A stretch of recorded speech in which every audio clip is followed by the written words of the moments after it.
Good morning guys, welcome back to my channel. So ayan guys, black rain talaga. Sobrang lakas ng ulan at hanggang ngayon umuulan pa din. So ayan guys, update tayo ng weather dito sa Hong Kong guys. Ayan, naka-black rain pa rin guys. So bumaba ako saglit para bumili ng gulay. Kasi wala na kaming gulay. Buti na lang nakabukas itong store dito, Chinese store. So ayan guys, maulan pa rin pero walang pasok, walang walang opisina. Pero yung mga ibang store dito guys nakabukas. Ayan. So walang mga naglinis kasi nga parang typhoon din itong black rain kasi mas malakas. At saka tuloy-tuloy ang ulan. Lalo na kagabi. So ayan, lakad-lakad muna tayo dito guys. Ayan, kung makikita nyo walang gaanong tao na naglalakad kasi nga sobrang lakas ng ulan at saka black rain talaga.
Ayan guys, nandito tayo sa baba ng bahay. Bumaba ako saglit. So ayan, ang itsura dito sa labas ngayon. Umuulan pa rin guys. At saka naka black rain ang signal. Kaya walang pasok guys. Ayan. Yung mga ibang shop naka-close pa rin. Ayan, andito tayo sa Laichiko Road. Ayan. Kailangan kong bumili ng guys. May bibilhin ako kaya bumaba ako saglit.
So, ayan guys, buti na lang naka-open yung store na pag pinagbilhan ko ng gulay. So, ayan, kahit naka-black storm pero at least naka-open sila para may pagbilhan naman ang tao.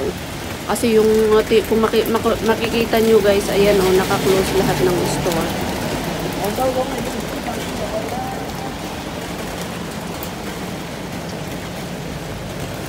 Pati dito sa sa wet market dito sa baba namin dito sa malapit, naka-close din sila.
So, ayan guys, itong mga short video na to is hindi sa akin. So, na-mute ko na lang para hindi tayo makopyright. So, ayan, sinend din ng mga ibang kaibigan natin dito sa Hong Kong.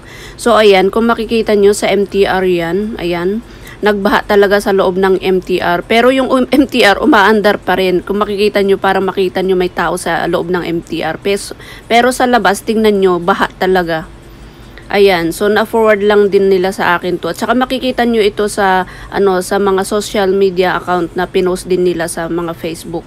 Kaya nakamute ko ito guys kasi ayaw kong makopyright. So ayan. Tapos dito naman, ayan, ito naman is galing sa kaibigan ko din na pupunta sana siya mag-withdraw sa bangko. Kaya lang pagbaba niya sa bahay nila, yan naman ang nakita niya. Sobrang baha, hindi siya paglakad, kaya hindi na lang siya natuloy pumunta sa bangko. So ayan guys, itong video na to guys is hindi siya latest. It was happened a month ago, I think, kung hindi ako nagkakamali, last September 7. Ayan na nag-black storm dito sa Hong Kong. So na late upload ko lang guys kasi naghahanap akong i-upload kong video, wala na, ito lang nakita ko, kaya sabi ko, ito na lang i-upload ko, sabi ko, kaya hindi ito latest ngayon sa Hong Kong na nangyayari, kundi ito nangyari a month ago. Ayan, na late upload ko lang guys. So ayan, nung nag-black storm nga dito, talaga namang Diyos ko, maraming napinsala. Kahit nga kami dito sa kubo-kubo namin, nako Diyos ko, tumulo dahil sa hindi naman as in a 24 hours kundi magdamag ang ulan. At saka malakas guys, kaya tuloy-tuloy ang ulan, kaya yun ang nangyari. May mga nagbaha talaga siya, at saka sa kahit sa mga loob ng bahay, ayan, makikita mo na na maraming pinsala talaga itong black storm dito na nangyari dito sa Hong Kong. So ayan guys, So, itong video rin na ito ay hindi din sa akin, kundi pinasa lang sa akin. Ayan. Sa ibang lugar dito sa Hong Kong, sobrang lumaki ang ilog. At saka, talagang makikita mo na baha sa kalsada. Ayan, makikita mo na ang daming lumutang na mga, kahit nga mga tao may naanod, ganyan. Kung makikita nyo talaga sa news, guys. So, ayan guys, tulad nga ng sinabi ko, late upload lang ito at hindi sa akin video itong mga short na to, hiniram lang natin. So, ayan. Marami pong salamat sa panonood nyo guys, at sa lahat po na hindi pa nakasubscribe sa aking YouTube channel, ayan, subscribe na po kayo and pakiclick nyo na rin po yung notification bell para ma-notify kayo sa susunod kong mga video. So ayan guys, patuloy po tayong mag-ingat saan man dako tayo sa mundo. Ayan, God bless you all and have a nice day and take care everyone. Bye-bye!